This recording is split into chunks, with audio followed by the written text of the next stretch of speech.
And we are live. Look at that. It's a miracle. Okay, welcome to another episode of Digital Classroom.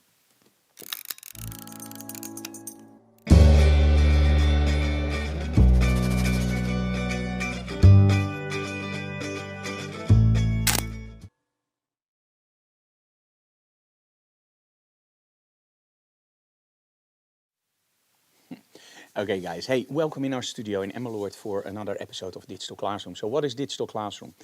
Digital Classroom is a live stream straight from our studio in which we try to address problems that you guys send to us or problems that I experienced during the workshops that you guys struggle with. And most of the times it's a very interactive, so that means that you guys can ask questions. Now, that can be done before the broadcast or actually during the broadcast. So both on YouTube and on Facebook we have the chat open. Hello Tarek, how are you? So we see the guys coming in. And today we're actually going to talk about something and also going to shoot something because we have our beautiful model there. And how should I do this? Let me first show you what we're going to do. So I'm going to switch over to the studio, and what you can see here are three strobes. So we have a strobe on our left side and on our right side. And on the left side you actually see a strip light, and on the right side you see two umbrellas. Now somebody says there's a lot of echo on the line. Okay, and somebody else said I can hear the live stream. Maybe you should reset it, Paul, because there should be no echo on the line. Annemiek, how's your audio? Annemiek will check the audio very quickly, because that's the only thing that sometimes is a little bit of a problem. So Annemiek is checking the audio maybe. Oh, Paul actually said, sorry, my fault. No problem, Paul. Don't worry. Okay. Hey, so we have a lot of guys coming in. Welcome everybody. So today we're going to talk about modifiers that you may or may not know or may not use for the wrong reasons. Now, when you did workshops with me and also when somebody asked me about umbrellas, my first opinion was always umbrellas, yeah, they're nice for the rain, but not really for photography. And over the years, I've actually got a lot of questions about umbrellas. And the reason for this is, of course, the umbrella is one of the first things that you buy when you get your lighting kit. It's almost in every box. It's almost with every speed light. There's always an umbrella there. So why do we think as professionals that umbrellas are not interesting? And now let me first give you some background information. So we are the distributor in the Netherlands for Rogue. And Rogue, of course, you all know from the famous flash bender, the Frank Dorov flash bender, and they now have that really cool magnetic system for round strobes.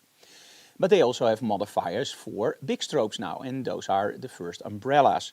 And the first time I saw it, I was going like, umbrellas, yeah, that's great for somebody that works on location really fast, but in fashion photography, can I really use it? But hey, we are the distributor, so I have to try it out, right? And that's actually where the surprise came in, because those umbrellas can do a lot more than I thought in my mind. And let me just give you the inside information why that is so. So when we start out with photography, we get a kit with umbrellas.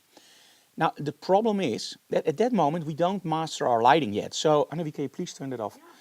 So at the moment that you don't master your lighting yet, you make images that doesn't look right. So what's the first thing that you blame? Your camera and your gear. Now the camera you often keep, but what is the first thing that you replace? And that's actually the umbrella, because now you're going to buy a softbox, and a softbox is much more expensive, it's bigger, and that should be better, right? Now the first images you create with that softbox are probably a little bit softer, but not that spectacularly better. But you start to learn your light better and better. So the second softbox, this is where you start to control your lighting, and that softbox is way better. Now you get a new lighting kit. Man, that softbox is even better. And the thing that you forget is that if you use the same techniques that you know now with the umbrellas from the past, you're going to get some kick-ass images. Because the umbrella, without any doubt, is one of the most flexible modifiers. And yes, I know, coming from me, that's a little bit strange. And that's actually why we decided to do a whole digital classroom about the umbrella, the Rogue umbrella. So it's also an introduction for our new umbrellas. So today I'm going to show you what you can do with the shoot-through umbrella, but also with a reflective umbrella. But most of all, how we use it within our photography for example, filling flash. The thing I'm not going to show you today, but I do want to address this. Now, if you use white backdrops, and of course sometimes you do use white backdrops, you have those background reflectors, and those give a nice even spread on your backdrop, according to the flyer. Now I'm using the Hensel ones, and in all honesty they do a pretty good job, way better than a softbox, way better than, for example, a normal reflector. But still there's a little bit of that hot spotting there. Now when you use an umbrella and you use two, and you actually use two of the black ones on the side, you can create a beautiful white backdrop without any hot spotting. So what the heck is going on with umbrellas? Why are they so cheap and why are they so awesome to photograph with? It's simple physics, it's simple theory. If you make your light diffuse, the light will get softer, but also when you make your light source bigger. Now, one of the key ingredients in an umbrella is actually that it reflects light. And this is something that over the years you just forget about. And your softboxes don't do this. So your softbox is the strobe over here, you have your diffusion material, and you have your front diffuser. But it's still a hot spot that's made bigger by the internal bevel and then goes through the outer bevel. With an umbrella you can shoot through it, but there are also umbrellas, and we're going to show you that today, where you actually reflect against the backdrop and then go through the softer material. This creates more distance, inverse square law, but it also creates a much nicer quality of light. So we're going to use both. The shoot-through umbrella, that's something to light the whole area, really great for portraiture. And the black umbrella we're going to use is actually a much more focused light. So we're going to use them both. We have our backdrops over here, and I'm just going to explain you guys how we set it up for portraits. If there are any questions in between, just make sure that you ask them in the chat. And Tarek actually says, I can hear and see if it's live. Yes, it is live. We are 100% live here at the moment. Or I'm a very clever AI that I know that you're online at the moment. So, no. Okay, so I have to apologize myself. I don't know if I can make the full 2 hours for the very simple reason I'm still recovering from Corona. I am 100% negative at the moment, of course, otherwise we would never do this in our studio. But I'm still a little bit sore in my throat and I'm still very tired. So that means that we just hope that we can continue the full 2 hours. But let me just see how it goes. We already have a reaction. Joris is a little bit afraid of the umbrellas because they spread so wide. Okay. He's scared of the lack. He's scared that he doesn't have enough control over the light. Yeah. Okay, that's one of the first questions that comes in. I'm a little bit afraid of the umbrellas because they spread out the light so much and I don't have any control over them. Yeah, that freaks me out too. But on the other hand, it depends on what you do with it. So let's just, for our first setup, we're just going to shoot through a shoot-through umbrella and we're just going to let that light spread everywhere and we're going to create a portrait with that. So I think that's one of the things that you can use it.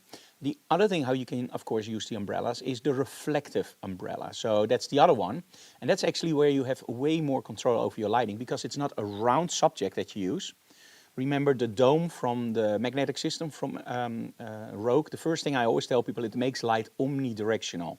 And that's very important because it doesn't focus the light, but it makes it omnidirectional.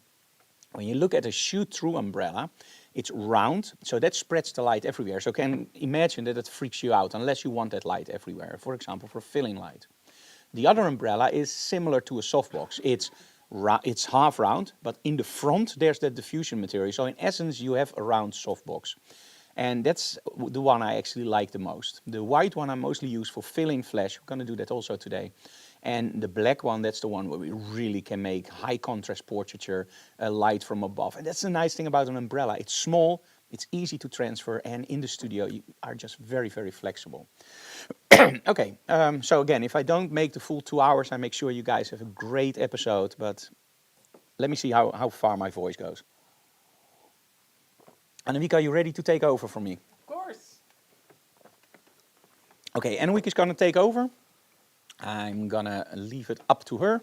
I'm going to do the split channel so you guys can see where we're shooting through. And we're going to go to the studio. That's a long walk. No, I'm just kidding. So, we're in the studio. Hello, Linda. How are you? Hello. Can you stand against the backdrop, please? And of course, we have our beautiful Chewy over here. Now, one of the first things that you always do when you set up your lighting is you have to think about, what do I want to do? And that's, I think, the most important thing, because if you don't know what you want to do, you end up with something that doesn't look right. Now, when I look at my backdrop, this is a beautiful click-prop backdrops, the Fashion, the Stacked Master, and I absolutely love that one for fashion. But when you look at the backdrop, you already see that there's a shadow on the backdrop.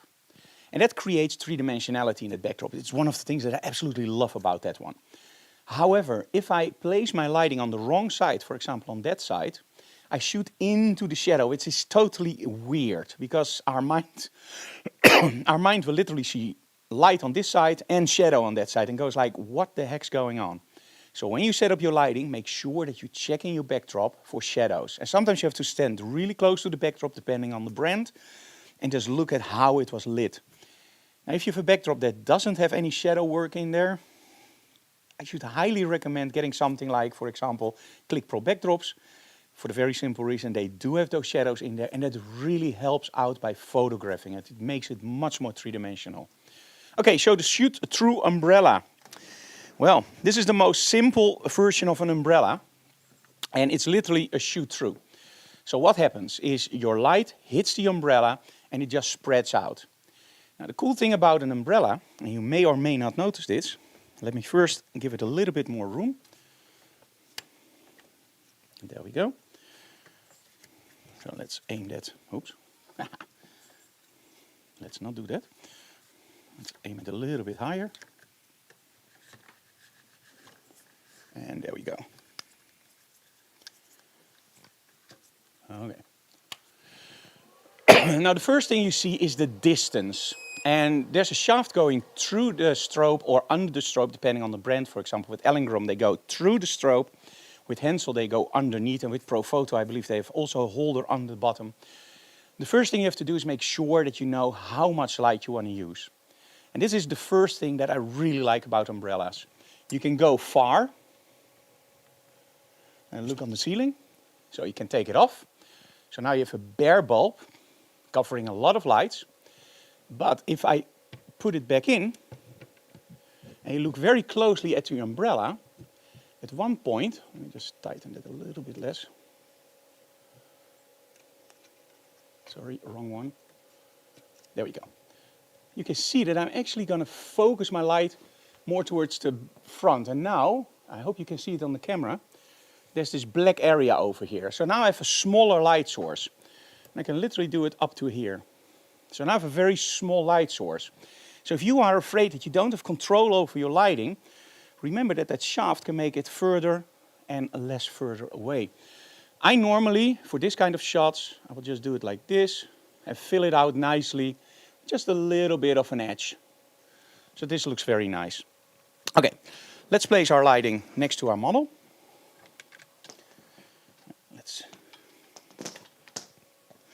Let's just do it from a nice distance. Aim it a little bit down. There we go. And go up. Everything is tight today. Okay. There we go. Aim it at our model. There we go. And now the cool thing is that we also have some light on the backdrop, of course. Let's just see how it looks. So let's grab our light meter and a trigger. That's the first thing you always have to do is, of course, meter the light, also when using an umbrella. 2.8. Let's do that a little bit higher. Let's go for f4. Okay. Now another thing that I'm using today, and you're going to love that in the images, is I'm using a different lens. I'm going to show that later over there. But I'm using the TT Artisan. So I have to set up my aperture manually. There we go. Okay, can you look a little bit that way? Perfect. And stay that way. Nice. And there we go. So the first shot that comes in isn't that exciting yet. But as you can see, there's a lot of depth in that image, also thanks to the backdrop. But let's just do a few steps more back. And give it a little bit more oomph. So make sure that we don't include the umbrella. There we go. Okay, nice. Do the same pose a little bit. Nice. Now, the thing that you can also see in the top is that I get a little bit of lens flare from this lens. And that's what I love about the TT Artisan. It really gives a little bit of mood in the shot. And that's one of the things that I love about working with the umbrella again. Because the light scatters everywhere, I also get a little bit in my lens. Now if I don't want that lens flare, I can of course always block it off. So I can focus, go down, hold my hand, and I have less lens flare. But in essence, I really like the lens flare in there, so I'm just going to keep it in. But I can of course also move around my model. So by moving a little bit here, I can control my depth, or sorry, my contrast. I really like that. But if you're honest, we need a little bit more tension in the shot, right? We need it a little bit more from the side. So let's do that. Because we want a little bit more contrast. So let's take this light source and place it all the way to the side. But now ask my model to actually go for the front. There we go, stop. A little bit back. That's perfect. Okay, so we're going to use very high contrast on the side, but look at the backdrop in a moment. So we're all going to use one light source at the moment. Nothing more. F4. Ooh. That was very good. Okay, let's focus. Nice. Look a little bit down. Perfect. Nice. Awesome. And now when I shoot into the light, I actually get it even nicer. Love it. Ooh, that's cool. Nice. Do the same thing.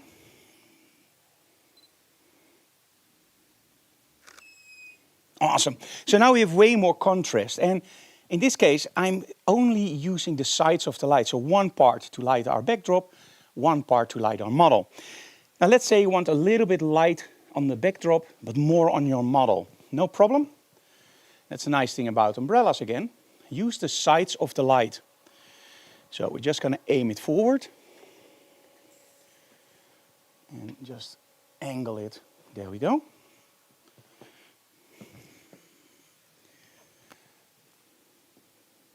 Don't bite. 1, 2, 3, 4. I need to raise the strobes just a little bit. Okay, there we go. I have to watch out that I don't stand on my dog. And I've set it now so up so also in the back you will see a slight angle of the light. And I hope it turns out nicely, because we have a lot of video lights on. I can't really see what the light is doing. Oh yeah, I really like this. This gives way more depth to the image. And for portraits, I think this is going to be awesome. Too dark. Look a little bit up into the light. There we go. Nice. I have the feeling I'm overexposing just a little bit. So let's turn that down. Okay, that doesn't work. Too much junk in the backdrop. There we go. Okay, so this is with a shoot-through umbrella. A very simple setup, but very high contrast. Do you have different clothing with you? Mm-hmm. Okay, you can change. I'm going to explain the camera very quickly to everybody, and then we're going to do the next set with the black one. This might be the cheapest modifier there is, right? Probably, yes. This is probably the cheapest modifier you can buy. I believe it's about 30 euros in the Netherlands. 24. 24 euros in the Netherlands. Okay, available now. Okay, anyway, so there was a little bit of a commercial break in between. So when you look at the images, you can immediately see that you have a lot of options. So especially with the lens flaring, I really like those images. Oh, it doesn't focus right, sorry. That's the software, by the way. If I'm streaming it to our desk, it's okay. And I have to make it render. Okay, there we go, that's better. So as you can see here, there's a lot of mood in those images. It's not just a model, but you get that nice lens flaring, and that's also because of the lens, of course. But the umbrella just nicely spreads that light out. Almost a Rembrandt triangle. She should have tilted up her chin just a little bit. Really love this. Okay. And now they catched up with the rendering, so now the images I can also check for sharpness. There we go. So I'm shooting on the iPad Pro. I'm using IQ wire cables and, of course, Cascable. As you can see here, this is Cascable. And the image is coming pretty fast. Now, okay, I wanted to tell you a little bit about the lens I'm using. So this is a TT Artisan lens, and they approached me a few weeks ago. Hey Frank, would you be willing to test out our lenses? And those lenses are in actuality, in whatever, you know what I mean, right? They're manual focusable lenses. Now, I'm not a big fan of manual focusable lenses, although on modern systems you have something called peaking, and it works like a charm, but I don't want to constantly use manual focus. So that's why I didn't order a Sony E mount, but I actually ordered the Leica M mount. You might wonder, Frank, why a Leica M mount? The trick is this little adapter over here. When I press my shutter, you can actually see the lens moving forward and backward. And this is how it makes a normal lens, which is manual focusable, autofocus. It's not fast. I cannot pinpoint my focus point. So I have to be a little bit aware of where does the focus point go. And sometimes I have to refocus a little bit. But overall, it's a system that works like a charm. And well, you can use those old vintage lenses like M42, or in this case, the TT Artisan. Now the TT Artisan, in all honesty, it's a smaller lens. And I'm totally in love with it. The bouquet, that's the out of focus areas, is beautiful, beautiful, soft, and very, very smooth. And overall, this is a lens that has character. Sometimes you have lenses that are perfect, and you have lenses that have character. For example, those old M42 lenses. And you don't want perfect, but you also only don't want character. And I, as a joke, and I actually mean it, said this lens has the perfect character. So it's the perfect character lens. Cable-wise, I'm using 10 meters between my iPad Pro and my camera. And as you can see, I'm using an angled connector and our own cable block underneath. Now, when you buy the 10 meters IQ wire from our website, you get a 10-meter cable. That's including, of course, the patented boosters with light. You have two boosters in the 10 meters, and as you can see here, it's a flawless connection between my iPad Pro. It even charges my camera while shooting, and all the images just come in. And that 10 meters, or 33 feet I believe it is, it's a godsend. 33, yeah. 33 feet. Because you don't want connectors on connectors on connectors. The best is just one cable and that's it. The other thing about IQ Wire that I really like is if you have a camera that's, for example, micro USB or mini USB, don't worry, we sell pigtails for about, I believe, between 5 and 10 euros. And you just connect them to the USB-C and then into your camera. Some people actually prefer our pigtails because then they have a breaking point. In other words, you go from the pigtail through our cable block and then you connect the cable. So if somebody stands on your cable, it actually gets loose there. So we even have pigtails USB-C to USB-C, whatever you guys want. We always deliver, I mean. Okay, Linda is back and we have some questions here. Annelie, can you set my camera on the chair again? Okay, let me switch over very quickly to the questions. What's going on, Annelie? Maybe. Sure? Okay, let me see. Is this also possible with a speed light? Of course, you will have minder power, but okay. Yes, the nice thing about umbrellas is that they work on both speed lights and of course on normal strobes. So as long as you have that umbrella mount, and with speed lights you can often just put it in your stand. There are these little connectors that you can put on your stand to put the umbrella through. You can use the umbrellas also on speed lights. Most of the people that travel will actually use umbrellas on their speed lights for the very simple reason you don't want to bring in a softbox. The flash bender is awesome, but the flash bender is still a small light source and an umbrella is a huge light source. Now what we're going to do in the last set, so not this set, but the last set, is actually we're going to combine a normal a strip light from Hensel with the umbrella for filling flash. And that's, I think, one of the things that is interesting on location when you work with, for example, flash benders or the magnetic system. The magnetic system, the dome, you can already use as fill-in flash. But with an umbrella, you can literally just cover a whole wide area and it doesn't eat that much power. So with speed lights, awesome. Let me see. Please give me the golden tip that Smart Shooter stays connected with Lightroom. I'm struggling, it loses connection. Yeah, I personally didn't have any problems with Smart Shooter and Lightroom disconnecting. The thing is, on a Mac, what you can do is try a powered hub. So that means that a hub that doesn't draw its power from the laptop, but actually from a dedicated power supply, because sometimes the laptops, they don't give enough power and it will shut down the tethering. This is also, by the way, one of the reasons why in IQ Wire we have IntelliConnect that will lock that speed. It still won't lock, of course, your power management, but at least the speed is locked. So we have a little bit less lost connections, but it can still happen. If it cuts down the power on your USB port, well, you're done. With a powered hub, that's a little bit better. But still, the powered hub can be cut down by your laptop. So overall, I would highly advise, if you have lost connections in Lightroom or any other tethering software, is first start out with literally a power connector to your computer, if you're shooting on a laptop, and turn off all, but I literally mean every single power saving condition. If you go into Windows, I don't know exactly where it's placed, but under USB you can find make the computer impossible to put this device to sleep. I believe it's in your hardware manager.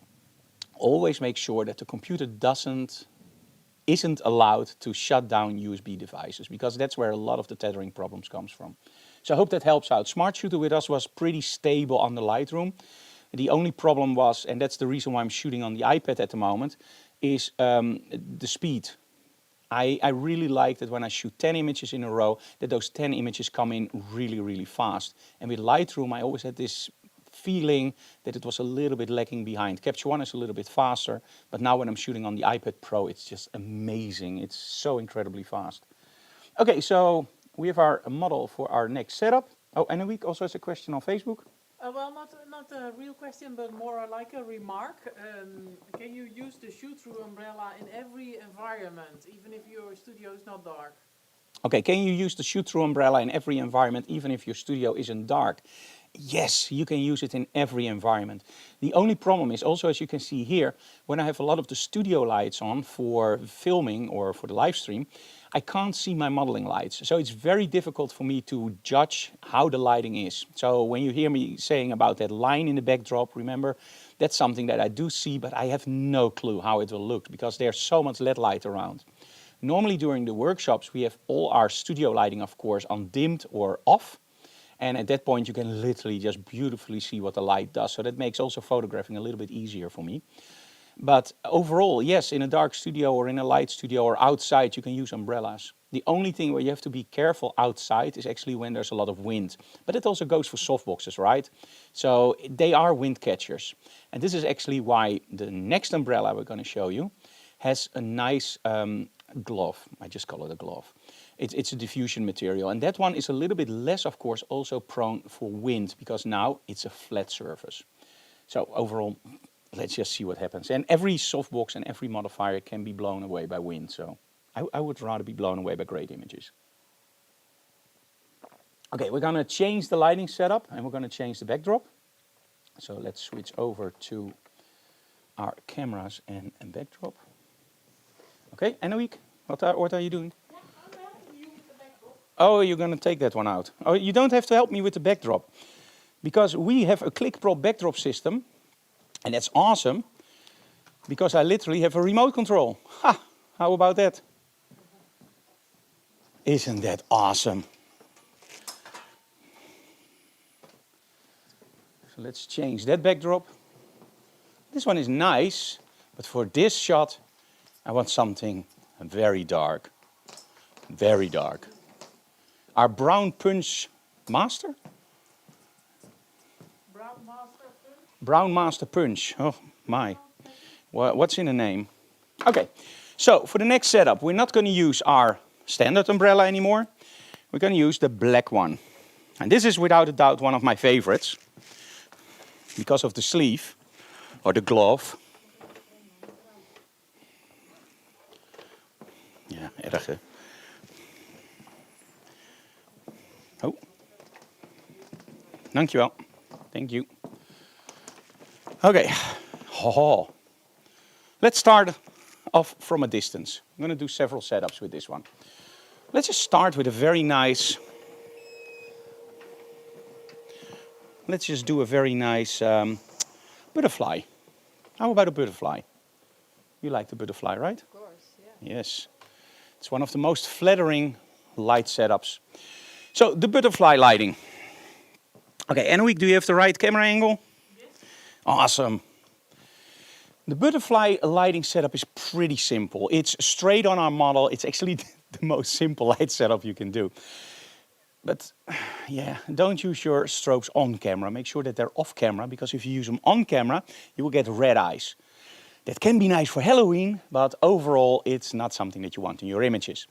So we have to make sure that although the strobe is under the same angle as my camera, it's still higher up. So I'm going to shoot from a low angle, and I'm going to use this.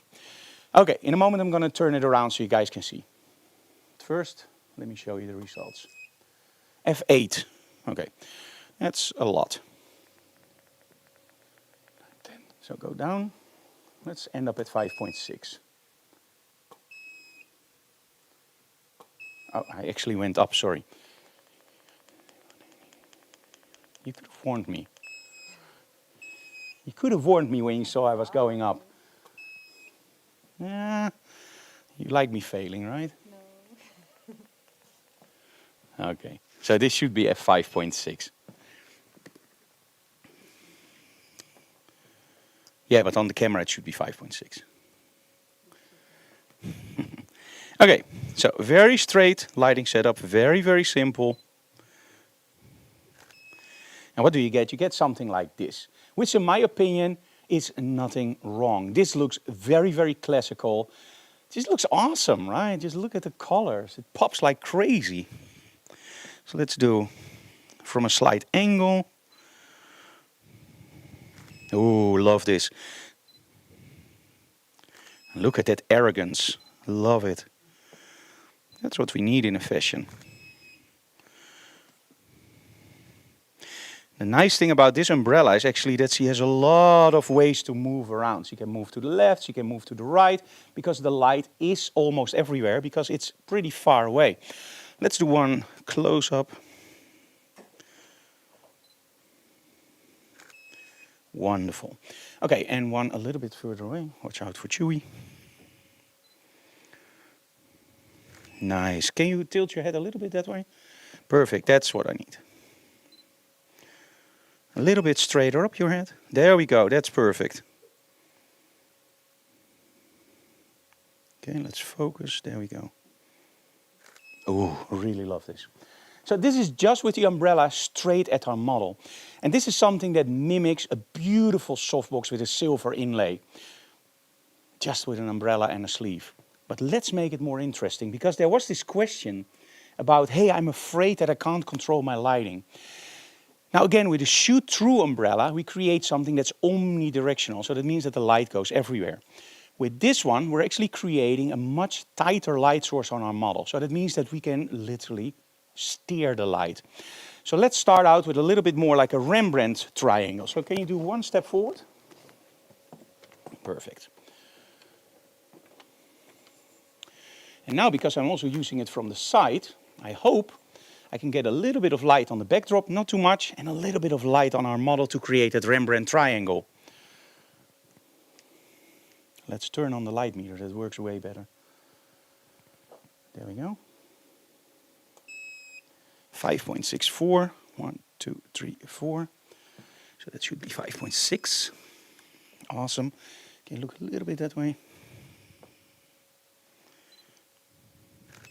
There we go, love it.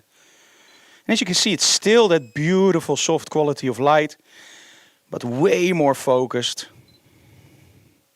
And if you go, oh, that's too much on the backdrop, same thing that you do with your normal strobes. And this is the cool thing about the black umbrella. You just angle it away. And now you create much less light on the backdrop and more on our model. For me, this is a little bit too high in contrast. Never thought I would say that. So I would probably go a little bit more here. Perfect. Let's give her a lot of room. There we go. So I really love those shots. But if I can steer the light, maybe I can also do something with, for example, light that comes from the top and just aim it down a little bit, like a more interesting shot. Do you agree? Mm-hmm. Okay, stand a little bit closer to the backdrop. I'm going to take the light source. I'm going to put it all the way up. And then aim it down. Interesting, right? Yeah. You are just pulling my leg, right?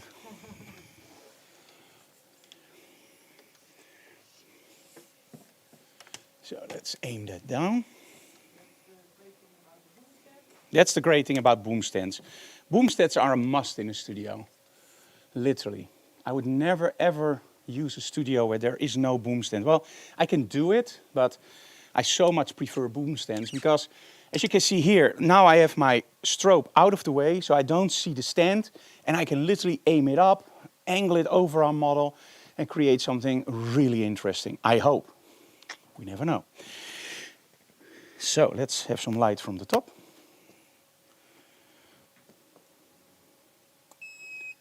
.07, so 1, 2, 3, that's 5.6. Okay, look up a little bit. There we go. Again, I don't know what's going on because, well, due to all the lighting, but let's try. Oh, that's really nice.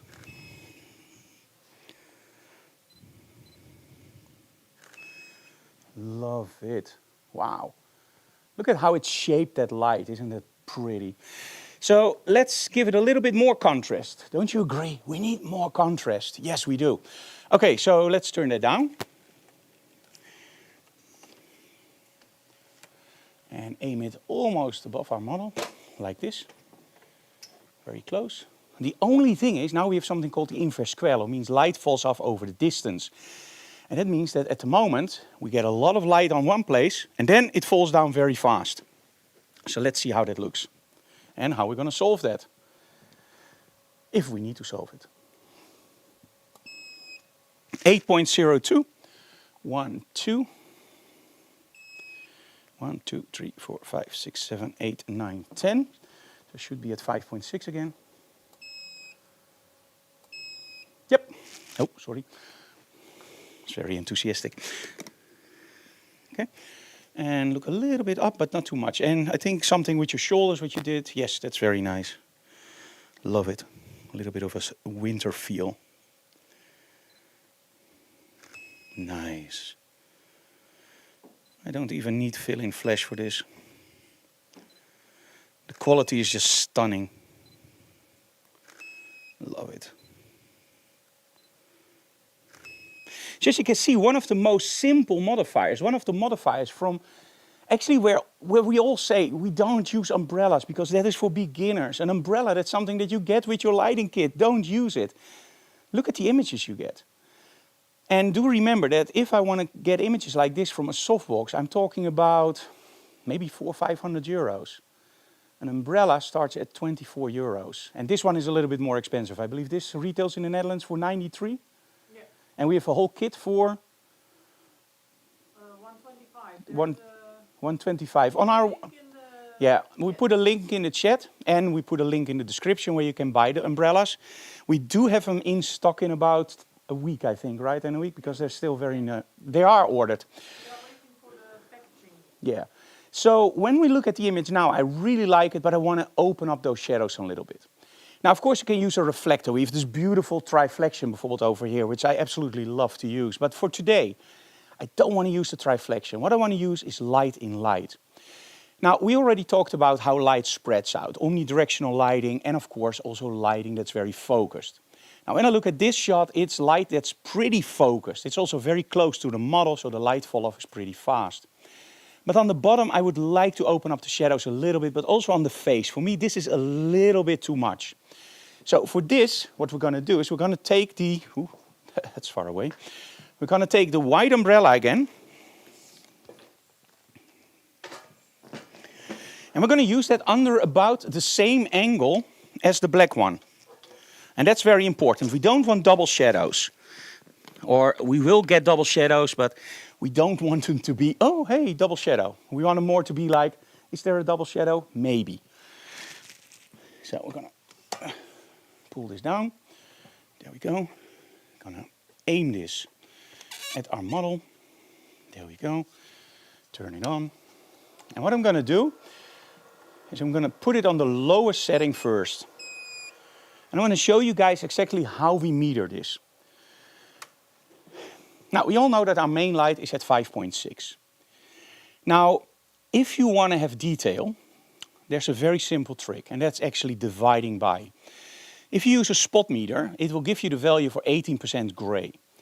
If you divide it by 2, so you go one step down, you have 9. Divide by 2, 4.5. Divided by 2, 2.2. Divided by 2, 1.1. We normally say if we close down about 5 stops, we don't see any details anymore. And the same goes for up. 18% gray, 36, 72, 100. So 3 stops open and we have pure white. So 5 stops closing is pure black, 3 stops open is pure white. So how am I going to use that today? I'm not going to use the spot metering. I want to keep it simple for you guys. So what I'm going to do is I'm going to do the total opposite. I'm going to use an incident meter reading, but I'm going to use the same techniques. First of all, we know that this one is 5.6. I'm going to turn this one off because I don't want any infection at the moment. If that one is 5.6, and let's say I want a lot down, I'm going to try to get that one on about 2.8 or 2. Let's start at 2. So I'm going to turn this one on. There we go. And let's try to get that one on 2. 1.4, 1.04, sorry.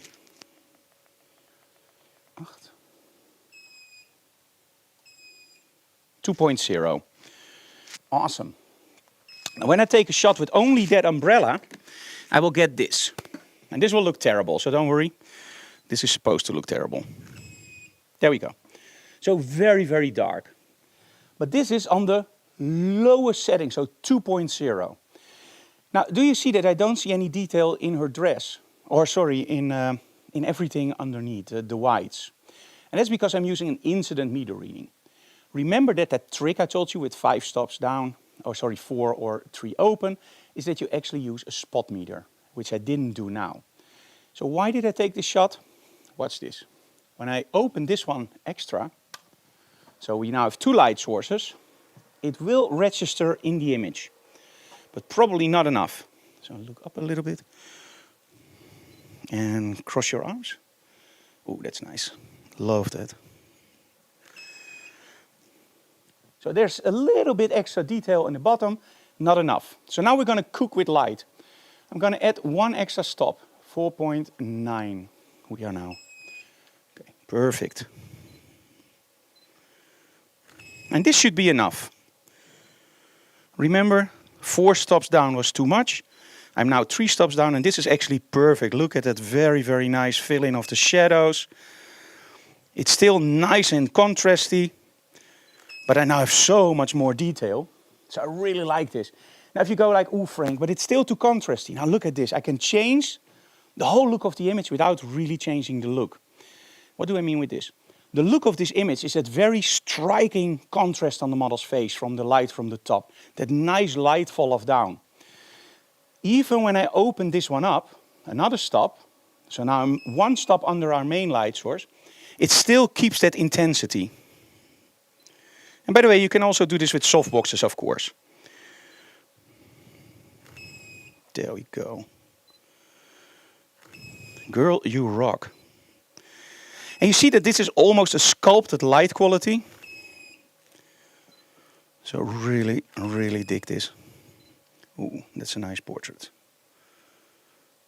Keep that way, there we go. Ooh, look a little bit up. Chin up. Center your eyes. Ooh, love it. Nice. Okay, do you have another set? Yes. Final set. There is one question. Ja, ik kom die kant. Oh, what's the question first? Maybe you need to show it to the model. We forgot to connect the other mic. Can you put her in the feathered light and bounce the hotspot to the shadow side with the reflector? Hotspot passing in front of her. Huh? I don't get the question. Okay. Sorry. Can I read it? Yes, you can. Okay, let me read the question. Can you put her in the feathered light and bounce the hotspot to the shadow side with the reflector? Hotspot passing... Oh, okay. What he asks me is, would it be possible to take this one out and replace that with a reflector? So in other words, let me just show you that. Yes, it can be done. And yes, I can do it, I think. Yeah, I need a reflector, so let's do that right away. Now, if this fails, don't blame me, because this wasn't something that I planned. Not that everything else is planned, but when working with the reflector, you really need some lighting. So I'm going to do this blind. So again, if it doesn't work, don't blame me. I know, but I'm going to use triflexion now.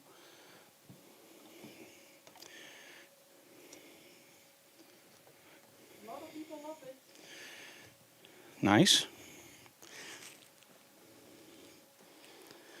Okay, let's hope that this works. Okay, so what he wants to do is he wants to make sure that my light goes into the reflector and get her with feathered lighting. And I think the reason why Joris wants this is because then we get even softer light and more light from the bottom. So let me try if this works. I think it should work if I raise this one just a little bit. That's the nice thing about triflexion. It's an awesome reflector if you don't have to carry a light meter. There we go. And just aim this one. Ooh, this is really nice. And maybe also on this side just a little bit more. Yep, there we go. Perfect, I think. Long arms. I love long arms. 5.6. Okay. Now, Joris, this is just a test for you. So if it doesn't work, don't laugh. Let me see if it works. I think it will. There we go. Beautiful. And as you can see here, this gives just a way nicer, or not nicer, but different quality of light. Can you tilt your head just a little bit? The other side? Yeah, I love that. Awesome. And look a little bit that way. Center your eyes. Oh, nice. Beautiful. Look at that last shot. Wow. It's really cool. And again, if you want a little bit fill-in light, there we go.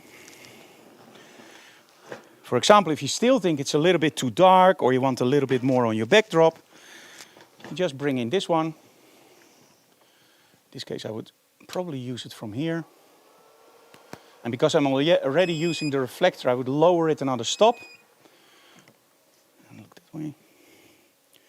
This will give just a sort of accent lighting, not really, but it will just shape the light a little bit more on our face and the backdrop. So maybe tilt your shoulders a little bit that way. That shoulder, that's too dark. So yes, yes, that's perfect. Nice. I really love this. Chin down just a little bit. Perfect. So that's with the second umbrella and the reflector. So now you're taking away almost all the shadows. In my opinion, it still looks great, but I like it a little bit more contrasty. So just take the umbrella. Let's first turn this one off. Can you do the same pose and keep it? It's difficult, I know. So this is with everything in place. Let's turn off this one. So now you have a little bit more raccoon eyes, which can be solved, by the way. Can you look up? By making your model look up. Okay, look down again. And now we're going to take out the reflector.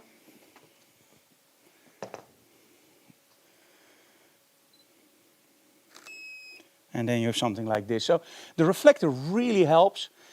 It just opens up the shadows. And depending on how you aim the reflector, you can get more or less. And that's something that I really like about triflexion, is that you can literally just move this around. And you can make it also white. So we have white and we have black. And well, you can just, whatever you want. And you can also take them off and use them on 3 different stands, by the way. Okay, let's do one again with this one here. And let's now, for the fun of it, let's, for example, place this a little bit more from a distance, a little bit more here. Let's just see what happens. Let's do portrait. Nice, love it. Can you tilt? Can you turn around? When I say yes, you got it, right? That way? Yep, you got it. Okay, 1, 2, go. Ooh, another one. 1, 2, go. Wow. And keep the pose at the end. 1, 2, go. Oh, keep the pose at the end. 1, 2, go. Keep that pose. Oh, keep it. Chin up. Love it. Wow. Oh, great. Okay, let's set up something else. Unless you guys are tired. I'm not yet. Okay, so I'm going to keep this one. I'm going to make a really, really high contrast portrait with a strip light. Mika, can you take the power off from that one? Maybe I'm going to use it later, but I'm not sure yet. Huh? Nee, even nog deze. Je had nog een set, toch? Ja. Eentje? Oké, ja, top. Dan doen we die hierna.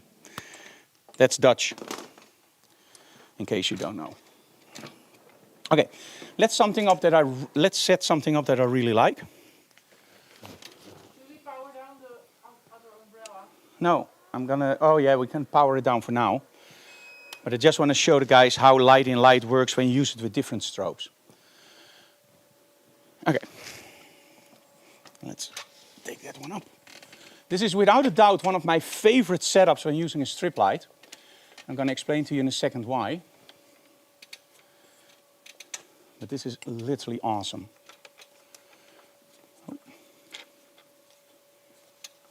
There we go. Now, one of the things that I like about a strip light is that it's actually 3 separate light sources. You have the center one when you're using a grid. By the way, I have to make that clear when you use a grid.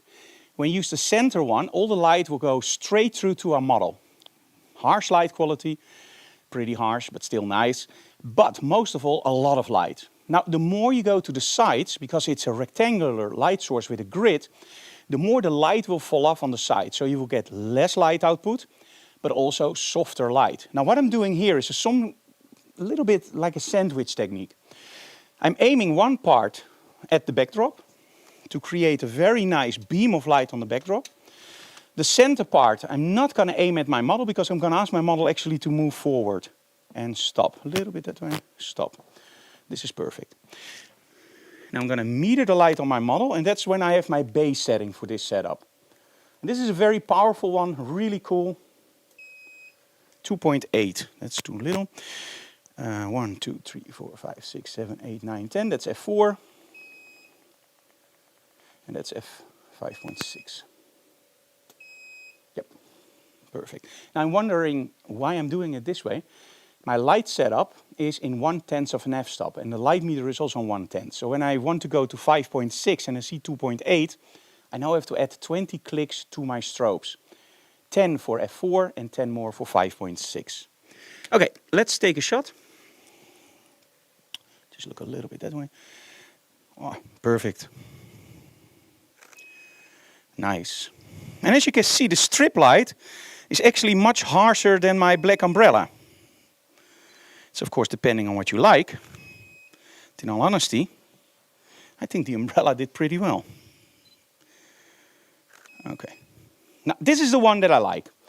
This is the one that I really like. But, oh man, it's way too dark. This is not usable for not any publication or whatever.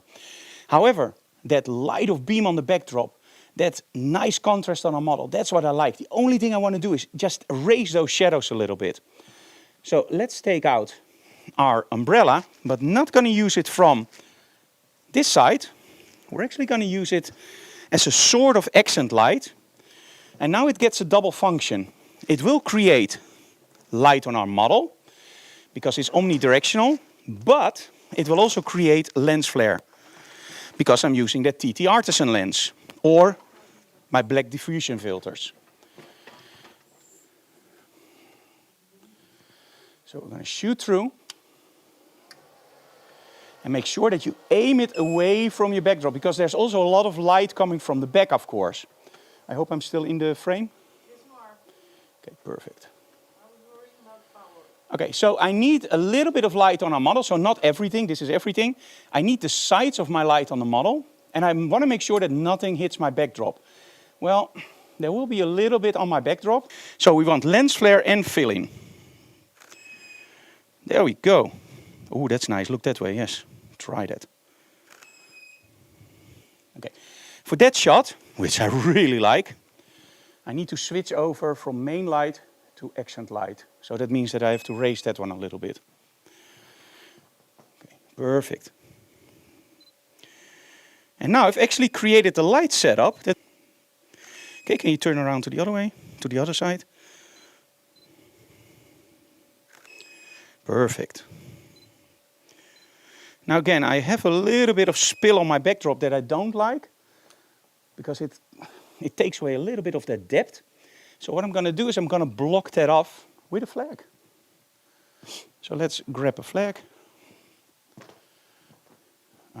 Do we also have a flag on a normal stand, Annemiek?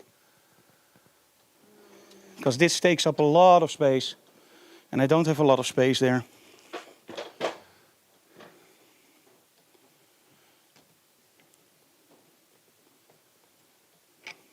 So do we have a stand? Take the stand from that, Annemiek, from the Lancy. Ja, maar dat kan niet lager, hè? Maakt niet uit. Doesn't matter. So what I'm going to do is I'm going to use the flag actually to get off a little bit of that light from the back. Pas op.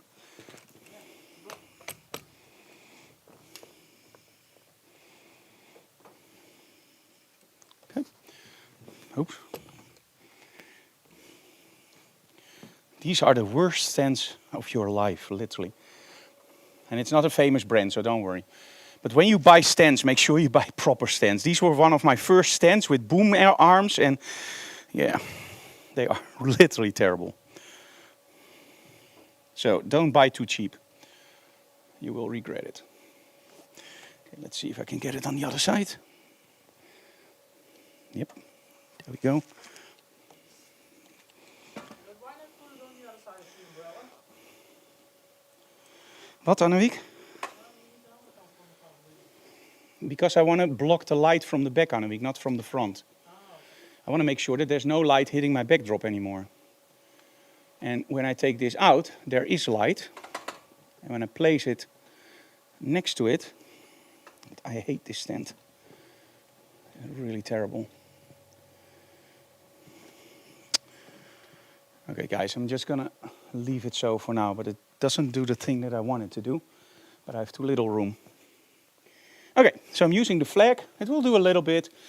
Okay, same pose. There we go. I really want that lens flare to get in. There we go. This is way better. Nice. And now you also see the lens flare creeping up over his shoulder. Can enhance that a little bit. There we go. When I move my own position, the lens flare will be gone. Oh, nice.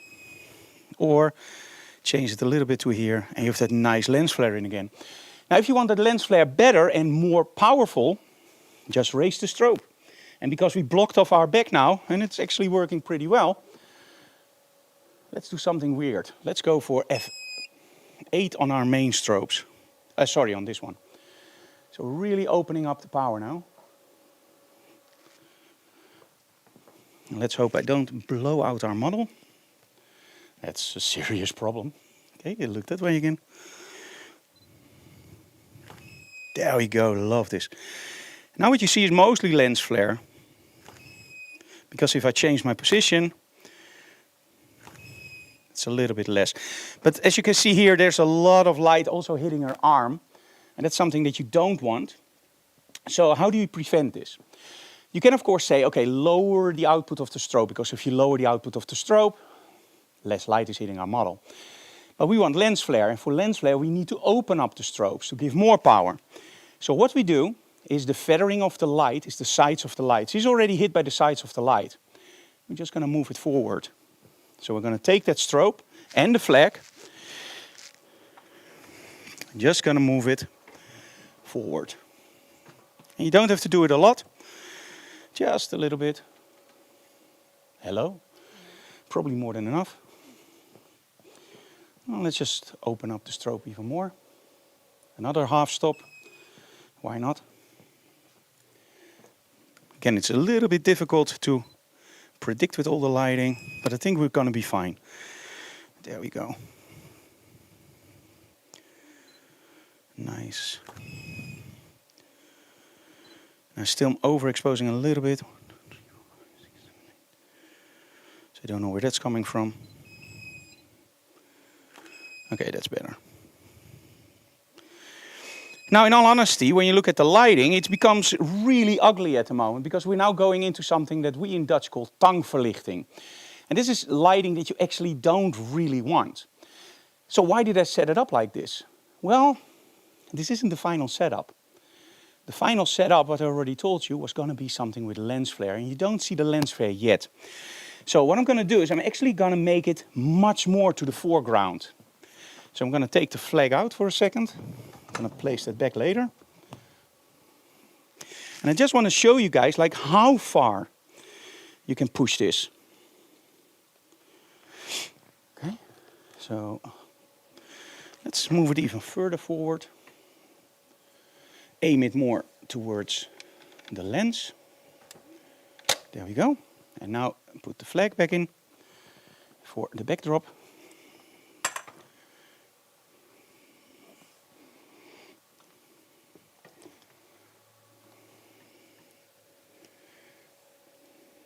There we go. Now the question is, how far do I place the flag? And I think this will do it. Okay. If this works, we can do a lot more power on our strobe.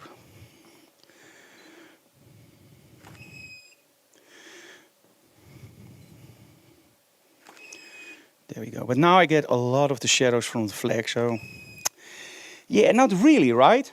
So what's going on? Now this, believe it or not, was intentional. You see me working with a flag. You see me working with a shoot-through umbrella. You see me struggling to get the light right. What is the first mistake I made? I want accent lighting, but I also want accent lighting with a little bit of lens flare. So when I'm using a shoot-through umbrella, this is exactly, I don't know who was the guy that asked it, I'm afraid that I can't control my lighting. As you can see here, I can't control my lighting. Wherever I place it, there's also something on the backdrop. There's always an extra shadow. There's always something there that I don't want there. So that light source is perfect for portraiture, for lighting a whole scene, for lighting your backdrops, for almost everything, but not if you want to steer the light. Look at the difference when I'm changing this strobe and the flag for the black one. Can you take the flag out?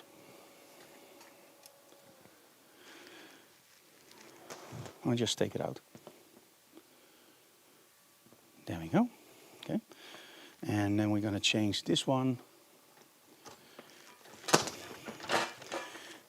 for the black umbrella.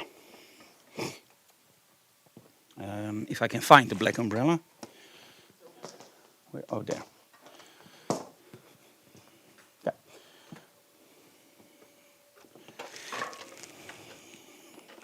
So the white umbrella is omnidirectional. It steers the light literally everywhere. Now this umbrella doesn't do that. For the very simple reason, this is black and here we have the white sleeve. So now I'm way more flexible. Now I can just place it behind my model.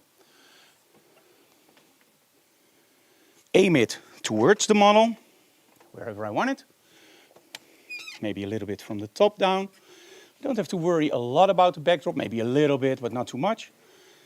Just like a normal softbox, I'm placing it behind, in front of the model. And remember how long it took for me to get the other shots and I ended up with that really ugly tangverlichting? Let's do the same thing with the black one. Approximately the same light setup. No flags, nothing else. And there we go. We have our lens flare and we have our backdrop dark and we're almost there. choose your light sources very carefully. Not every light source can be used in every situation.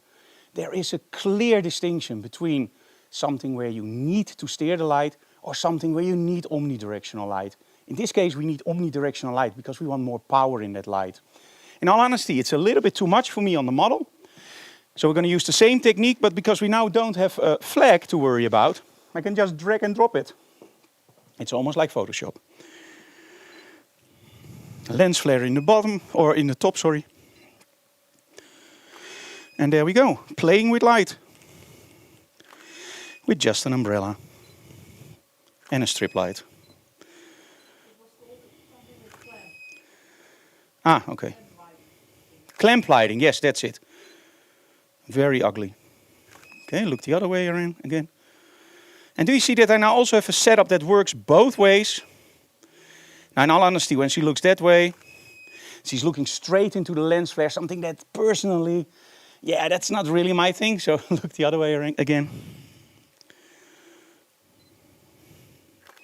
Love it, love the lens flare here, wow. And in Photoshop, we're just going to take the umbrellas out. Nice. And again, if you want a little bit less lens flare, just hold your hand on top of your lens. And you can take it out completely. Or you can get it in completely just by moving your hands. It's very, very simple.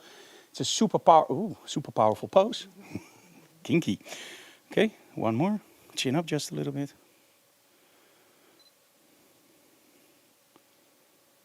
Nice. Chin up. There we go. Awesome. Okay, final set for you. You had one more set, right? Okay. Let me go behind the desk. I can love the images. Really nice.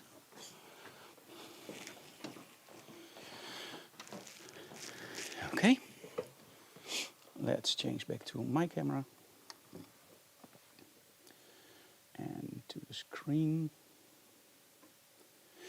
So one of the things that I love about this setup, of course, is your control over your lighting. So when I look at the images, you can literally just see that nice soft quality of light, especially when you start working with those lens flares, like here. And this is straight out of the camera. Now, when you see an image like this, most people will go like, oh, that's photoshopped. Oh, I love the Boris FX that you use. And yes, I use Boris FX for these kinds of effects, but in all honesty, I don't use Boris FX because I need these kinds of effect. I use Boris FX because I just love that lens flare effect. And when it's not in the image, it really helps out. But I most of all just want to get that effect right in camera, as you can see here. As soon as that lens flare comes in, oh my, it's just a totally different image. Okay, I see a lot of stuff here online. So let's see, I'm going to go through it really fast. Can I see the front of the black umbrellas to see how the strobe is positioned? Yes, we're going to do that in a second. Oh, he just saw it. Okay, that's great. Nice lights, beautiful model, genius photographer, mind-blowing results. Thank you. That's very nice. Loving the extra detail of the second light without it looking like a second light. Yeah, that's the whole thing. We don't want that second light to be in there like, hello, I'm a second light. No, we want that second light to be in there like, hello, just look at me. And as soon as it's clear that there's a second light, for me the magic is gone. And that's what I don't like about clamshell lighting. You literally see two lights hitting from the sides, and it just gives you a very, very ugly quality of light. Well, in essence, this is also clamshell, but because we're using the lens flare and the sides of the light, it just becomes way, way more nicer. Let me see, the reflector is a good fill-in source if you don't have a second light, without any doubt. And remember, this is triflexion, so this is a very, very advanced reflector. And by the way, you can also get it on our web store. But when you use, for example, just a sheet or a white piece of foam board, everything can be a reflector. It doesn't have to be really expensive. And for example, from Rogue, our brand, we also have, for example, strip light reflectors. They actually made one especially for me.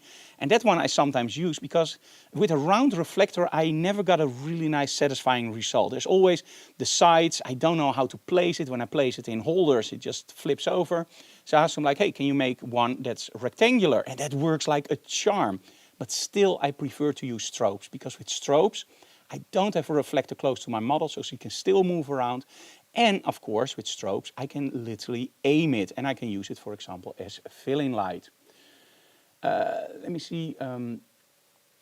Any light modifier can be used if you know how to use it and when and where. Yes, and that's why we did today about the umbrellas. One, it's a new product for us from Rogue, so they have just been released. They are sending us now our stock, so that means that everybody that's ordering today will literally get them within probably 1 or 2 weeks, the kit.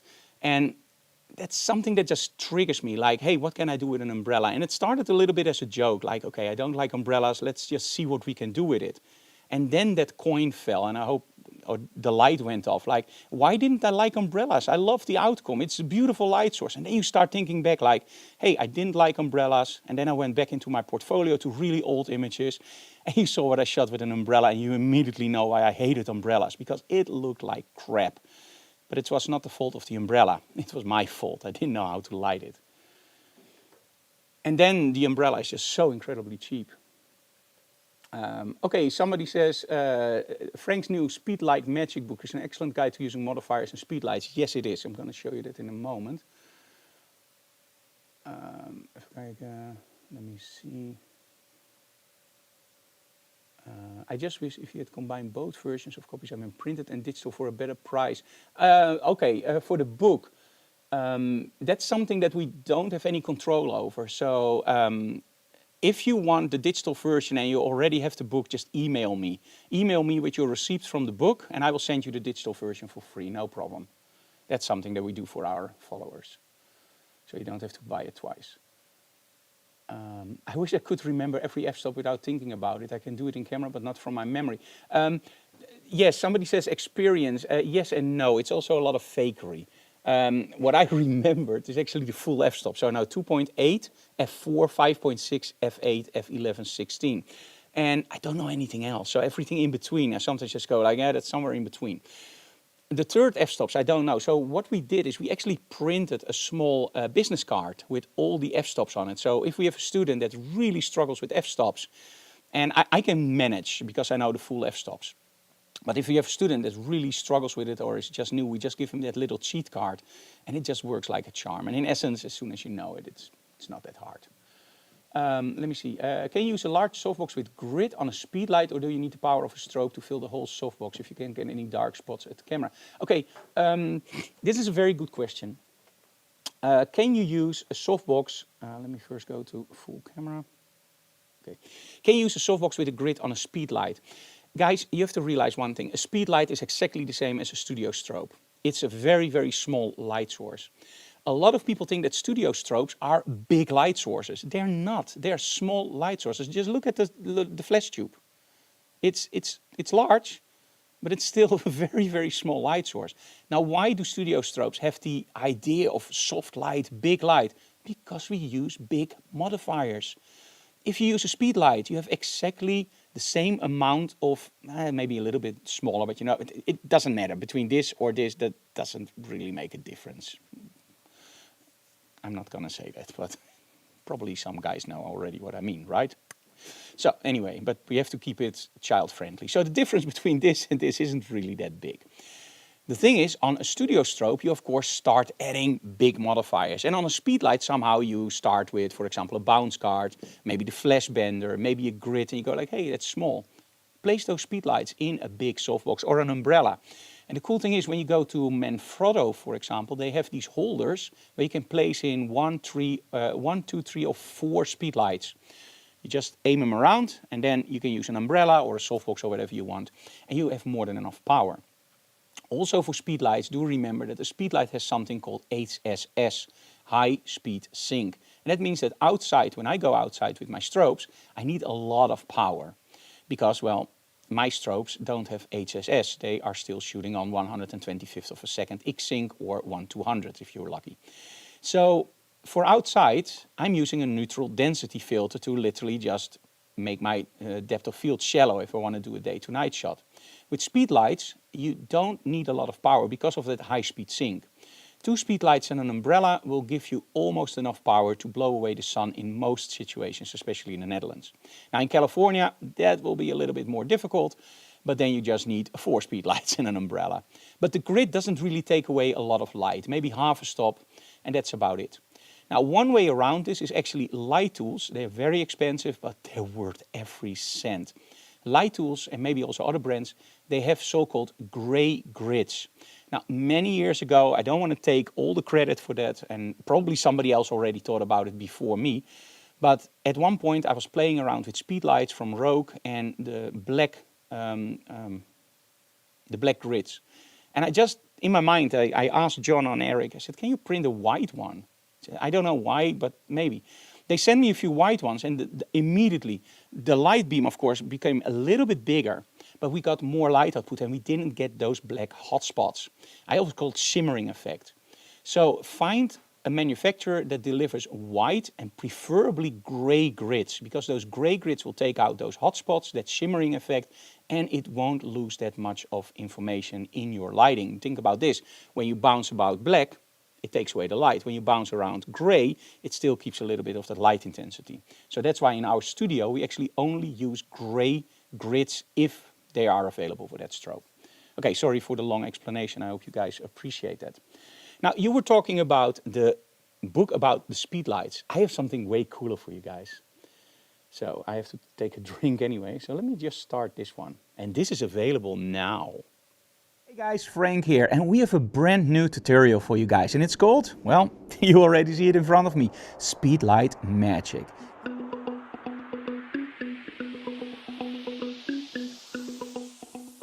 And we all know those little strobes, right?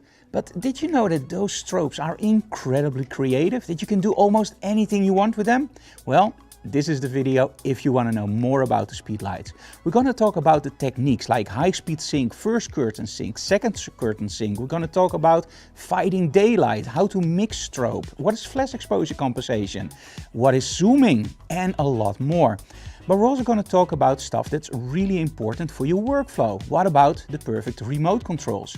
How about mounting those strobes on a stand?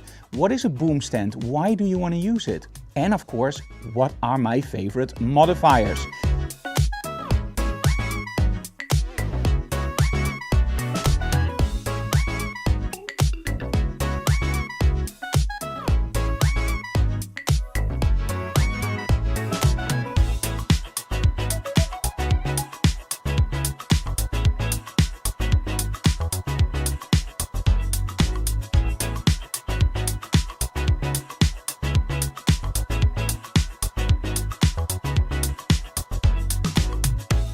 Well, if you think that's it, you're totally wrong. We also have a whole segment where we go into the studio with our model Nadine, and we're going to talk about lighting setups, techniques behind those lighting setups, but most of all, how to create stunning images with only 2 speedlights.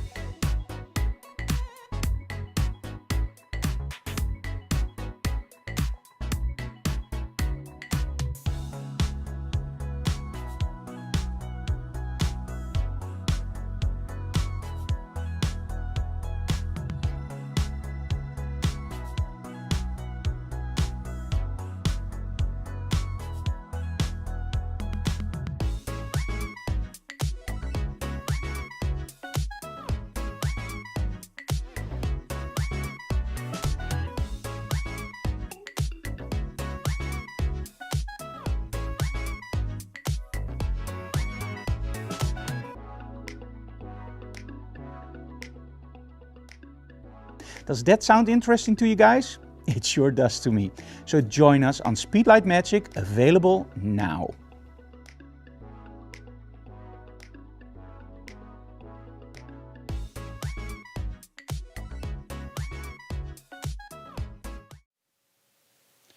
Now, I have to be totally honest with you guys. In the past, we tried to film a video called The Speedlight.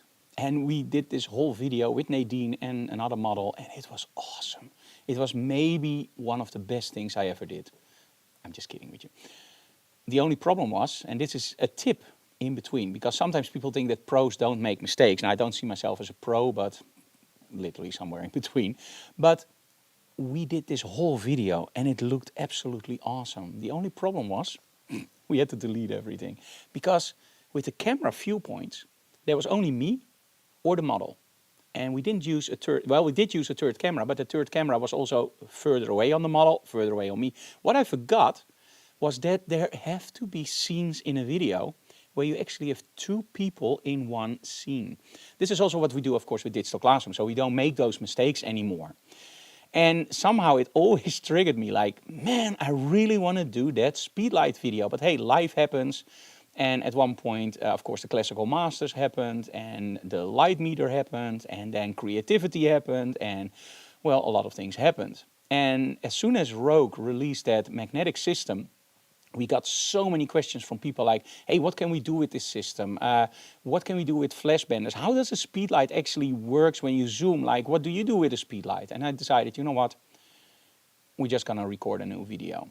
And this video, without any doubt, if you are interested not only in speedlights, but also in the new round flashes, everything that uses HSS and zoom, it all translates back to this video. So although we call it Speedlight Magic, it's about every single light source that is HSS and zoom compatible. So the round strobes from Godox, Westcott, Profoto, up until the speedlights, up until the smallest units. So make sure you get the video. And the cool thing is about the video, you guys always ask me, how can we support your work? Well, of course we have Patreon, but by buying the videos, you literally buy it straight from us. There's nobody in between the books.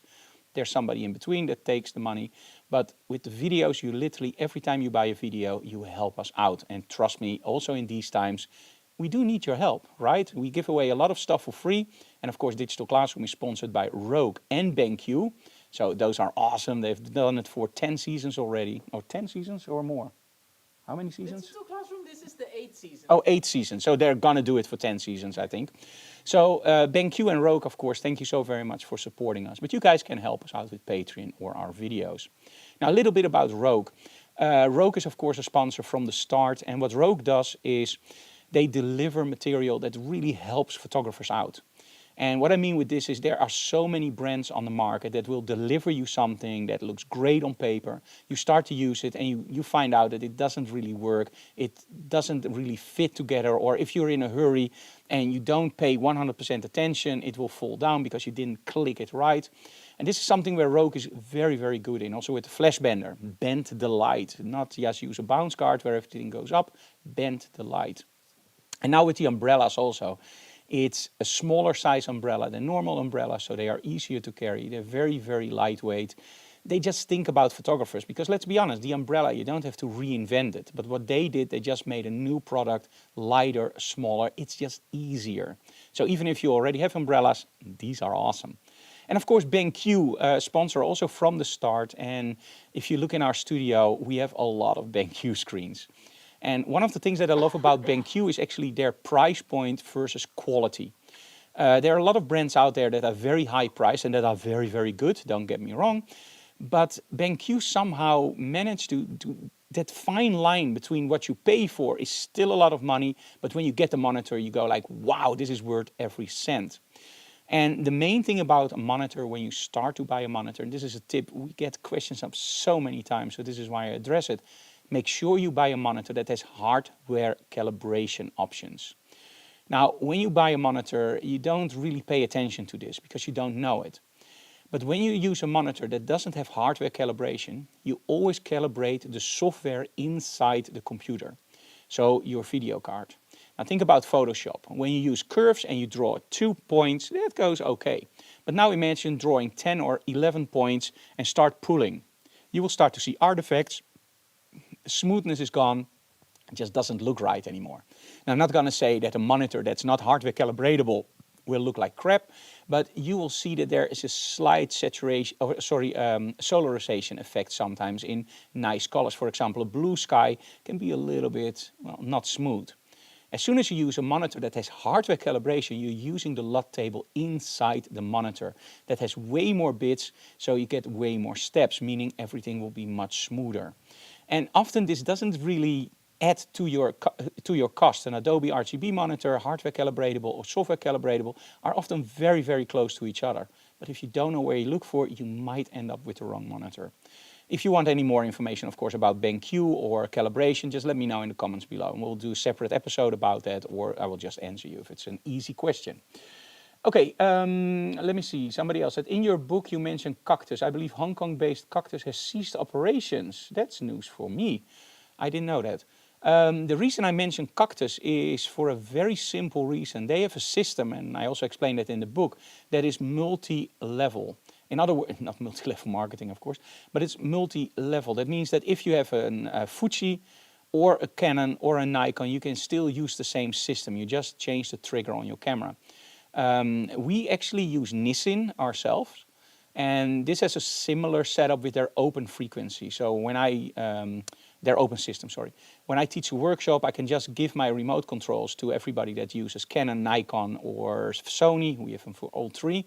And the only thing I have to do is pair it with our strobes. So that's a similar system that Cactus has. And normally you have closed systems, so that means if somebody uses something else, you have to change the strobe and you have to change the remote trigger. Cactus was, I think, one of the first that actually made a totally open compatible system. So that's why we mentioned that in the book, although I only use Cactus on the Hensels. So we don't use Cactus on the speedlights, go figure. But hey, the information in the book is still solid. But if they stopped operations, that's really bad, because Cactus really was a good brand. Anouk, what do you see online? Ceased operation since April 21. So long time also. It's over a year. So over a year ago, Cactus didn't exist anymore. So in the next one, I will change.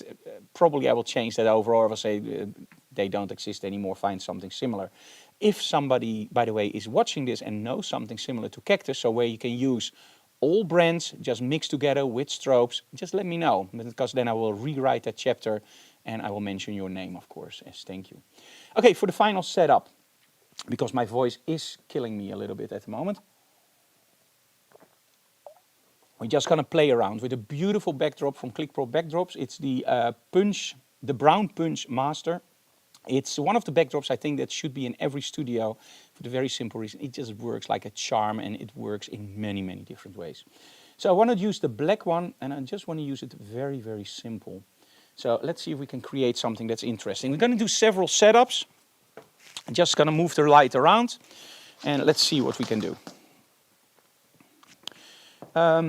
Just stand about 1 meter away from the backdrop. First, one of my favorite setups ever is, of course, the butterfly. But now we're going to do it a little bit differently. Yes, stay there. That's okay. And by differently, I mean we're going to do it slightly more exciting.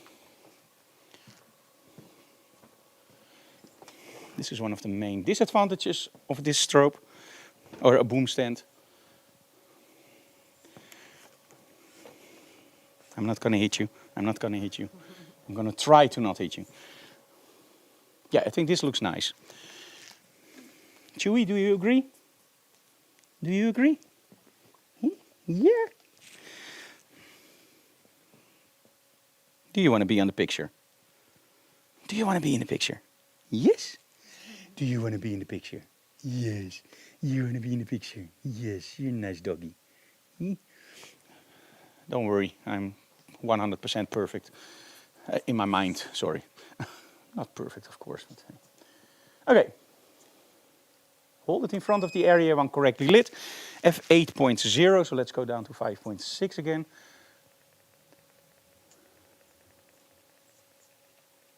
Okay, this should be 5.6. Let's remeter that just to be sure. Let's go first. Let's first delete our memories.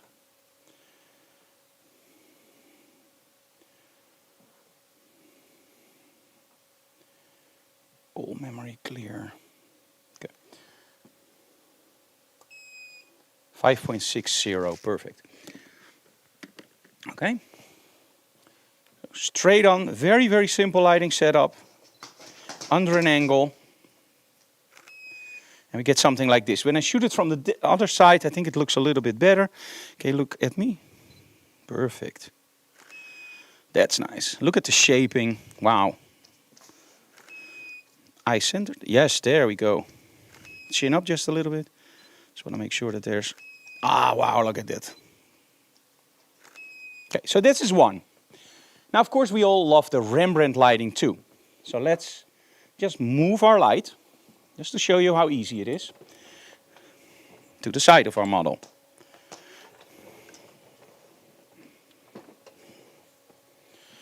And again, we're not going to do it like I did it before.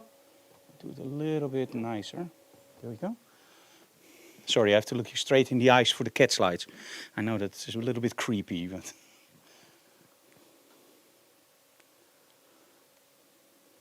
Okay, there we go.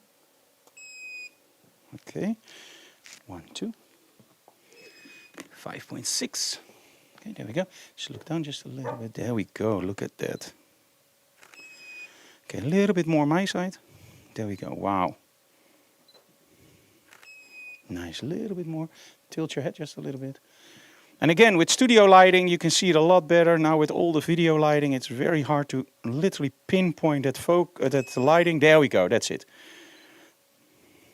Tilt your head that way. Center the eyes. Duh, perfect. A little bit more my way. Stop.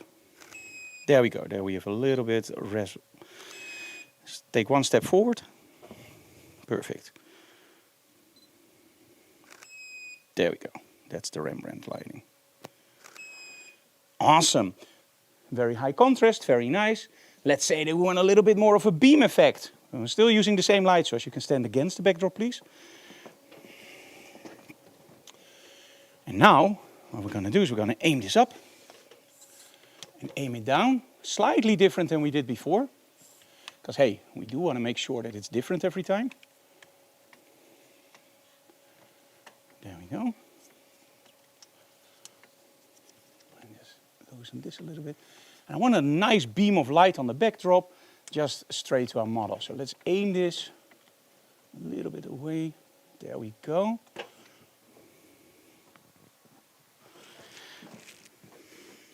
Okay.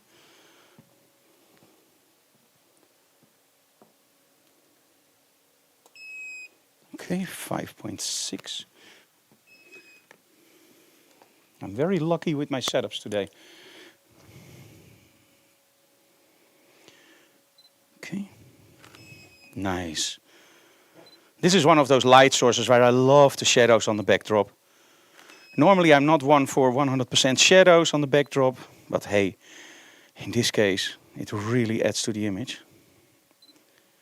Okay, let's focus. Wow. Okay, cross your arms. And of course with this setup, if you want a really high powerful portrait, you just shoot against it. So you shoot, for example, this. Or slightly lower, chin up, center your eyes. Or like this. It all depends on what you want. This for me is a little bit too low. And when I look at this, I go like, ooh, really like this. But we're not done yet. Let's say that we really like this. But now we don't want light on the backdrop. We really want that model to jump out. So one step forward, stop. That's about it. And let's make sure that we still have some light on the backdrop, but not a lot. And this is where the white umbrella, they really won't do this. But the black one, I want a little bit of light on the backdrop. Not too much, just a little bit. And by lowering my light source, I'm also making it closer to the model. So the inverse square law works now both ways. The model gets a lot of light and the backdrop gets a little bit less. By raising and lowering it, I can actually change that distance and also create more or less light on the backdrop. This is something you have to experiment with in your studio. You will love that effect. It's very powerful. 5.65, because we are a lot closer now. 1, 2, 3, 4, 5. Okay, perfect. First I'm going to shoot from this angle, and this is not the perfect angle. Although, oh. Ooh, nice. Maybe this is the perfect angle. This is why you should always try. But my idea was actually to shoot it from here. And more in a portrait setting. To get a nice Rembrandt lighting again in. Or something similar to. But in all essence, when I'm honest, ooh, that's a nice look. Can you look really, cross your arms? Chin up. You see how dark it is now? So let's focus on the face. And by just raising her head just a little bit, you get so much more light there. But also on the backdrop, do you see that really moody light quality where it just hits that backdrop just a little bit? Now if you say, oh, I want less, okay, no problem. Although I can't imagine why you want less, but hey, you never know.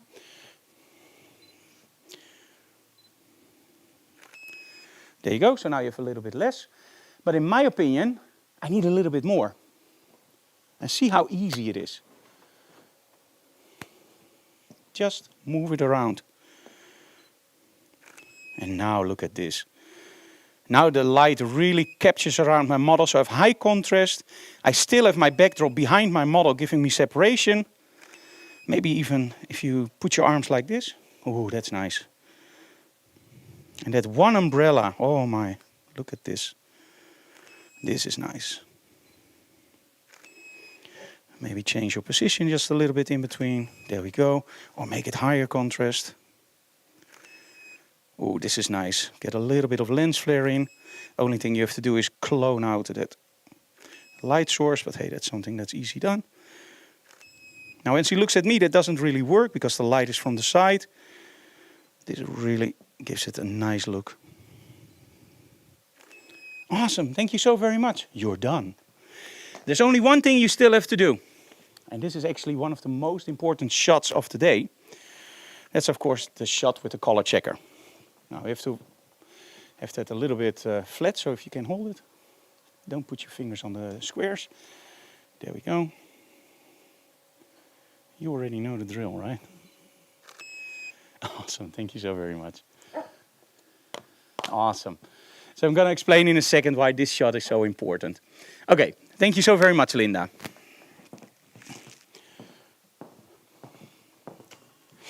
Okay. Oops. Nice. Okay, let's switch over to my camera. Okay. The reason why I want to address the color checker separately is actually this is something that a lot of people forget. Now this is the color checker. There are two versions that we use. We use the video version and we use the photography version. Now in essence what it does is every color has a certain coordinate, an X, a Y and a big Y, hue, saturation, luminance. Now when you change the saturation of a color, you change the saturation of the color, right? What a lot of people don't know, if you change the luminance of a color, you also change the saturation. The color will look more saturated when you change the luminance down, or when you change it up, it goes more into pastel. When you change the hue of a color, you actually move red towards yellow or towards magenta. And of course blue, you move towards cyan and magenta. And green, you move towards yellow and cyan. That's how the color triangle works. But when you know that all those colors have three coordinates. Now, why do they have three coordinates? Well, that's because we agreed upon that we use color spaces. Now, one of the main color spaces, of course, that we all know is sRGB. This is how we work online. So don't put anything online that's Adobe RGB or, God forbid, ProPhoto RGB, because it will look terrible or very vintage, depending if you're lucky. So when you post it online, unless you have a color managed browser, like for example Safari, make sure that you use sRGB. That will always look nice. In essence, when I send something to the printing jobs and it's cheaper printing, I will always do sRGB because somehow they just mess up Adobe RGB.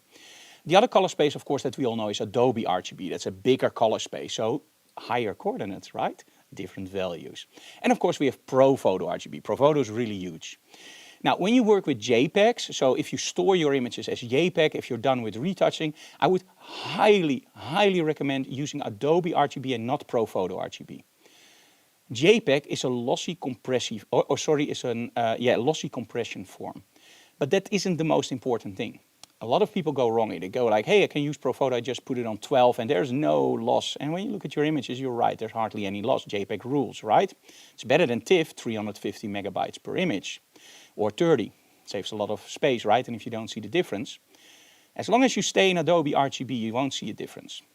But as soon as you want to use Profoto RGB, that's a bigger color space, and somehow the 8 bits of the 8 bits of JPEG can't get all the colors from Profoto RGB in.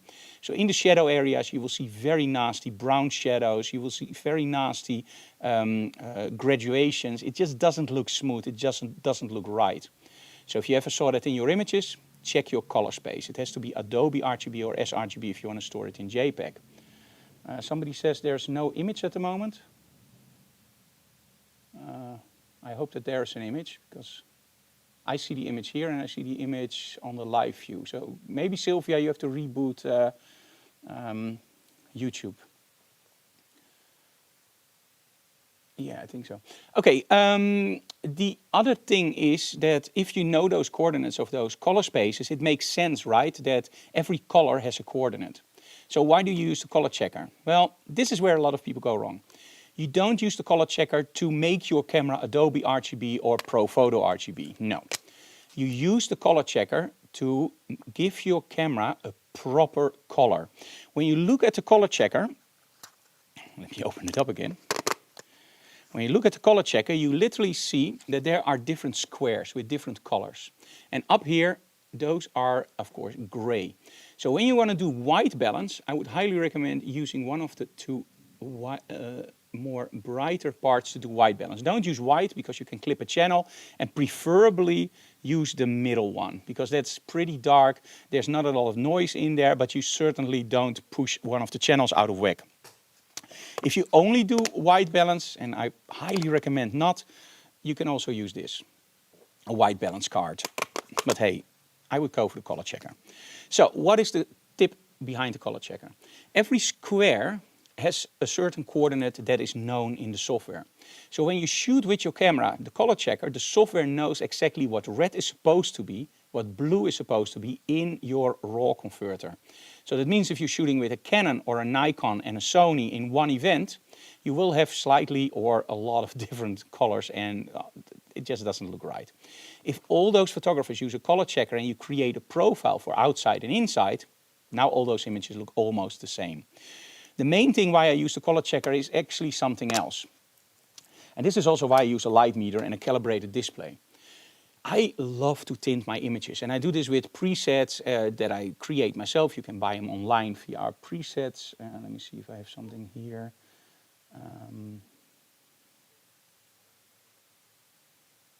Oh, wow. Yeah, I didn't do that. Okay, let me just give you this one. There you go. In the shop, you can also buy our presets. Now, don't spend a lot of money on presets. I believe our pack retails for, I believe, 15 or 10 euros. And that's a nice price point. Don't pay 99 euros for a preset pack, because in essence, you can make those presets yourself. Now, the reason why I'm using a light meter and that color checker is actually the theory behind it. And this is something that a lot of photographers don't want to learn because, oh, theory, that's boring. Remember that luminance changes the look of a color, changes the coordinates.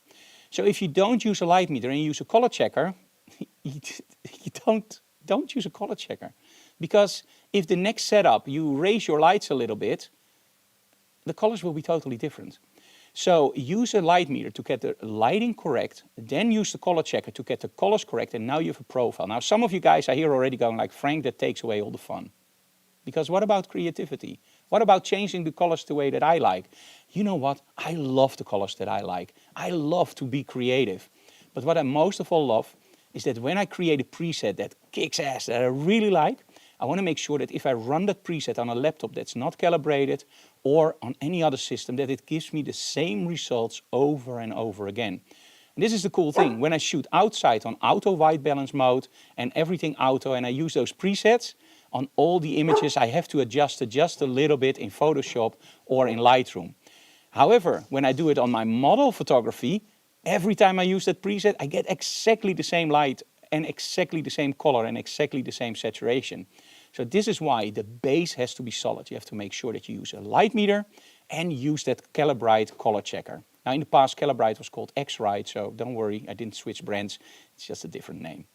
So overall, that base has to be correct. So that's why in the end, or at the start, just when you want, we shoot something with a color checker. Okay, now on the store you can also get the Rogue products and of course IQ Wire, the tether cables, but also the backdrops. Because at the moment we are doing both we're doing IQ Wire, the tether cables, we are doing our Rogue products and of course ClickProp backdrops. So just visit our store for the videos, books and that stuff.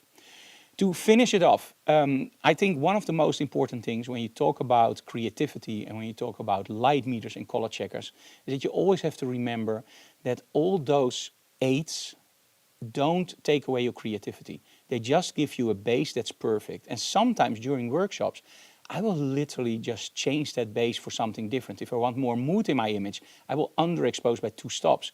But I know at that point that my illumination of that color is lower, so I know in Photoshop that it has to change a little bit. Okay, one of the questions we get in a lot, can I use every umbrella for photography? Because, hey, I have a white umbrella at home and I use it normally for the rain. Can I use it? No, you cannot. I'm very sorry to tell you, you cannot. The reason is very simple. When I use a color checker, I also do a white balance. And white balance means that the 3 colors we use for white balance are RGB. And RGB has to be in the same amount of numbers. So in Photoshop, that means 60, 60, 60. That actually means neutral gray, or 128, 128, 128 is middle gray, or 18% gray as we call it. Now, when we use a softbox for photography, what a lot of people don't realize is that the white material is not just white. It's literally a neutral white. So when you use a color checker with a softbox, it should give you exactly the same color temperature as if you use a strip light with that same with that same strobe. And it will give you the same, of course, color temperature when you use a reflector. This is also one of the reasons why I always advise to buy your strobes and your softboxes not the cheapest you can get. Not something from AliExpress, but just something from a regular brand like Hensel, Profoto or Elingrom. Just make sure that those light modifiers don't influence your lighting. And this is also why you can't use any white umbrella, because maybe it's not 100% white, but it's a little bit off-white. When you buy an umbrella from Rogue or any other, of course, Westcott or whatever brand, you know that they're aimed for photography, so they don't mess up your color temperature. Also, when you smoke in your studio, this is the final thing I want to tell you guys. I know, can you please go away with Chewy for a second? And, sorry, Chewy is very enthusiastic and he's barking, so I don't want that to interfere with the live broadcast. So, what did I want to say? Now I lost my train of thought. I'm very sorry, guys. Yeah, sorry, I don't know anymore. So anyway, so the colors are very, oh, that's the one with smoking. A few years ago, one of my students actually asked me like, hey Frank, always when you use accent lights, it looks great, it looks like one hole. When I do it, there's always this yellow cast in my images from the accent lighting, but also when I do a white backdrop, there's a yellow cast. And the first thing I was thinking like, hey, maybe there's a yellow wall or a yellow ceiling on that side that reflects. But then he said it's in different sets. I was just going like, how the heck? And then it just hit me. I said, hey, do you smoke? Yeah. I said, okay, do you smoke in the studio? No, not anymore. And at that point I asked him like, hey, can you please put all your softboxes next to each other? And there were literally all the softboxes, they were all yellow. And the new softboxes, they were brand new and white. This, boys and girls, is one of the reasons you should never smoke, period. It's bad for you. But never smoke in your studio, because it will literally change the color of your baffles. And that means that you get different color temperatures. You don't want it. So, as a homework assignment, just for fun, place all your softboxes next to each other and see if you spot any light differences. Because it can also be that you have your softbox, for example, aimed towards the light from the sun. Yes. And the other one not. Maybe there's a difference, just look for it. And the best thing, of course, is to just shoot a color checker and just check your color temperature. Because now you know why you see different colors when you take your images. Thank you so very much, guys, for the explanation. And by the way, I did want to show you that cheat card. So if you want one, just email me and we can send you the printout. But it's just very easy. You can make it yourself. Only then on the back you don't have our logo. Anyway, thank you so very much for watching, guys. If you have any questions, just leave them in the comments below. What we most of all like you guys to do is just tell other people about our channel so we can grow. And of course, get our products. But most of all, also tell people about our products because they're really awesome. And we need a little bit of help with promoting them for the Benelux.